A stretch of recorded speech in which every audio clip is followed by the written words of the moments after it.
What's going on, everyone? Welcome to another video. In this video, I'm going to answer the question that I got a lot. Should I buy a home in Southern California?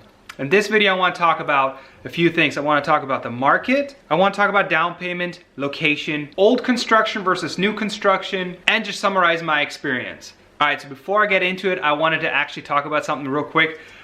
California has been having crazy fires. I had to turn the lighting way up because everything else is orange. So I took the drone out and took some video of the smoke. So I'm gonna show you guys a little bit now and then a little bit at the end of the video. So enjoy.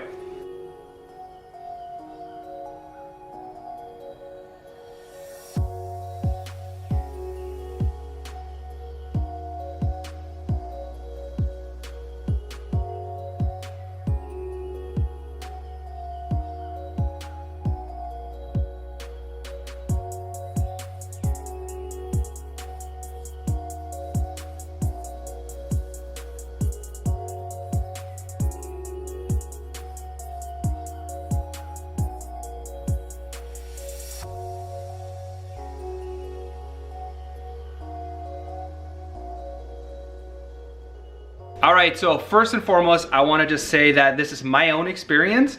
I'm not a realtor, I'm not a home buying professional by any sort of means, but I have made 3 real estate transactions in Southern California. So this is my experience, kind of what I've learned out about it. So the first thing I want to talk about is the market, the current market.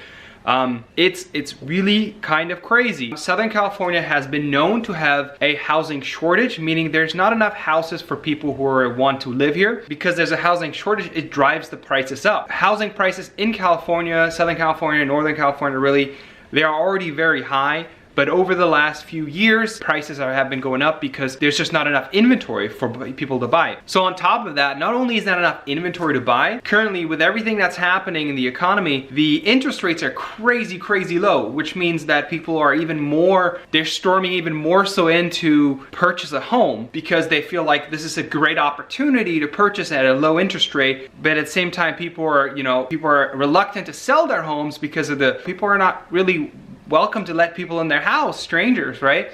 So that even more so offsets the supply and demand right there. So yeah, that's kind of how the current market is behaving. All right, so the next thing I want to talk to you guys about is the down payment. For down payment, people usually put 20 or more, 5% or 3% down. So 20% in California, consider the median house in Southern California to be around $700,000. So 20% of that is $140,000. Let that sink in, $140,000. That's a fortune. That is definitely a small fortune.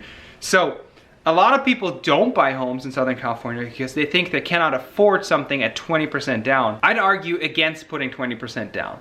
And the reason being is 20% down of $700,000, like I said, is $140,000. If I'm asking someone to put $140,000 into one asset and it's the majority of their wealth, that is a little crazy, right? Like it's kind of risky. What happens if something happens to the housing market? What happens if you're in an emergency, you need to tap into that money? You have $140,000, your majority of your net worth, probably tied up in this one asset, right? Or something happens with the house, you're exposed to the elements. So if you do have the means to put that down and it doesn't bother you, then by all means, it's great. Because here's the downside when you don't put 20% down.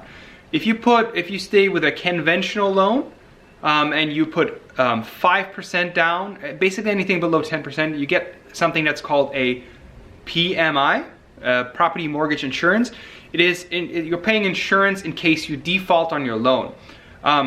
People are really scared of that. They're like, oh, I don't want to waste money on something that I don't need to have. I don't want to spend the extra $200 for mortgage insurance, to protect the lender, the person giving you the money. It's just money down the drain. Yes, it is, but you get to have an asset that you otherwise wouldn't, right? If you were to think about putting 5% down on a $700,000 home in Southern California, that is $35,000. Now, by all means, that is not a little bit of money. That is still quite a lot of money. But it is if you were to have $100,000 in cash and you put $35,000 down, you actually have a little bit of money left. So then you put 5% down and you're paying the property mortgage insurance. Oh no, I'm paying the property mortgage insurance. There goes my money, it's gone. But not really, because if you think about it, you can consider it like the cost of doing business.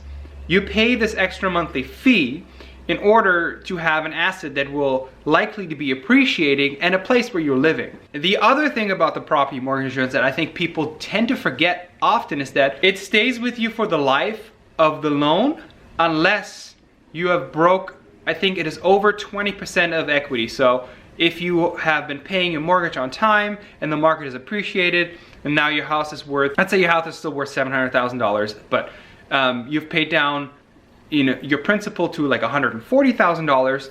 Now you can ask your lender to remove the PMI and you're no longer paying that. So that PMI, the $100 or $200 a month that you're paying, is not going to be for the rest of the life of the loan, right? And you can always refinance. I would say the one thing that people don't think about when it comes to housing, when it comes to mortgages, they think of like, I'm buying the house and then I live in the house and then that's gonna be my payment. Yes. But you have flexibility. You can do refinance, you can get a reappraise, you can do improvements to raise the value. Those are all things you can do to get out of a PMI. So don't think about it like, as your one and only, house that you're gonna do.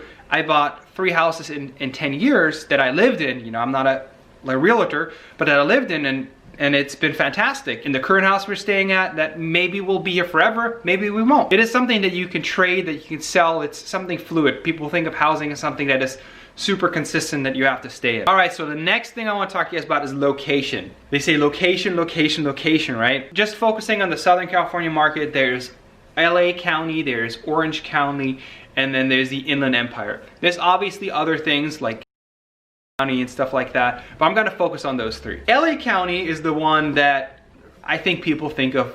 They think of LA when they think of Southern California. I'm gonna make it brief. I'm not a huge fan of like LA per se. I don't like the living in LA type of lifestyle that comes with it. It may be attractive to others, for me it's just not. But LA County is basically a city that's just pretty compact at this point. Like the houses are really small and they're really expensive. With LA County, the location is key, because if you're like near downtown LA or near where all like the big companies are at, then you're likely to pay more. If you get closer to the beach, I think this is a general rule of thumb, the closer you get to the beach in Southern California, the more you'll pay for your house. So there's LA County. It's a fantastic location. It's got some really beautiful beaches, but you'll be in a compact area. You'll be close to LA, LAX, basically all the things where stuff is happening. If that's your lifestyle that you want, go for it. The next county is Orange County, which is where I live, which I really like. Orange County is fantastic because it's a little bit larger. It's got a little bit more room. The roads are a little bit bigger. And depending where you go in Orange County, you can actually get a little bit of land. Now, in other states, we're talking acres. Here, we're probably talking quarter of acres. Everything gets expensive. So Orange County, you have your Irvine,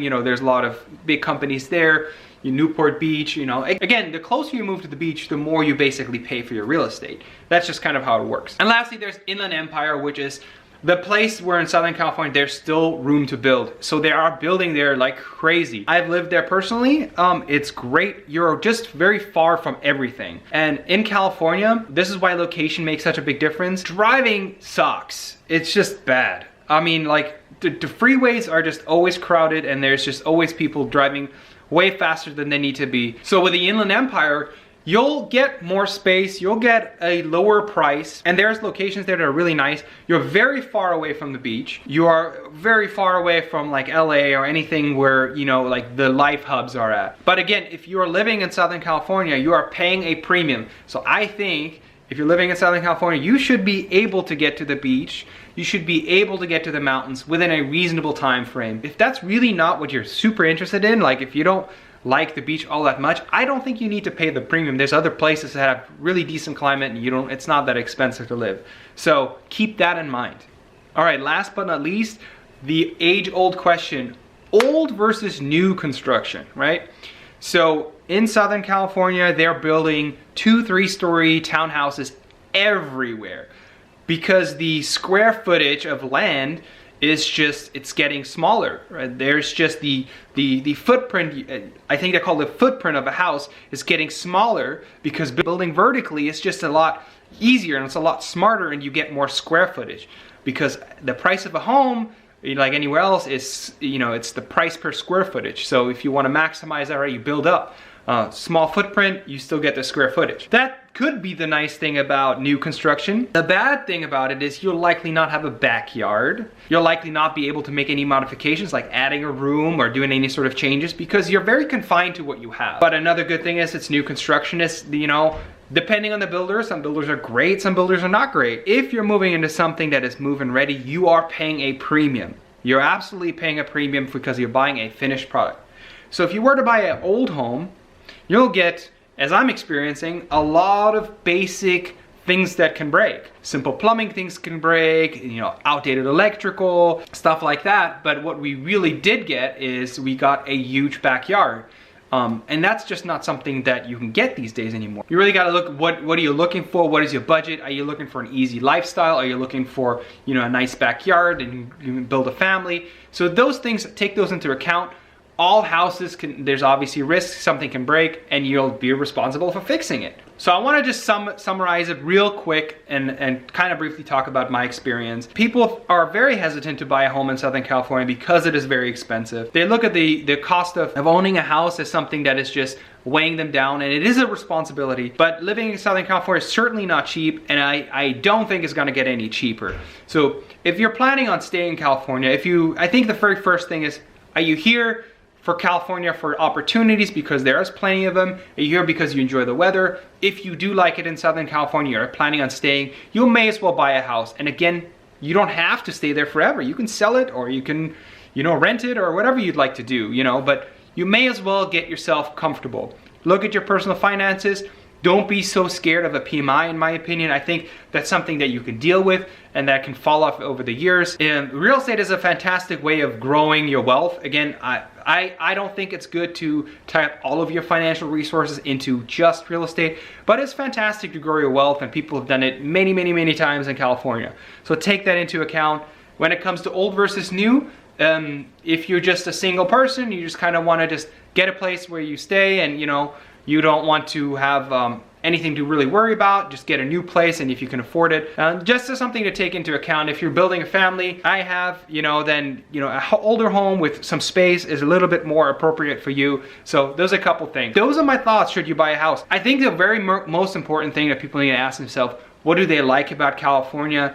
And how long do they see themselves staying here? I think if it's anything longer, if it's like 5 years or longer, you're financially capable of doing it, and you're interested in doing it, you may as well pull the trigger. But again, you know your finances, you should know what you can afford. If you're buying with a significant other, then talk to them about it. Anyways, that's it for the video. I just wanted to wrap it up. Should you buy a house in California? Oh, I forgot to mention one thing. Like, comment,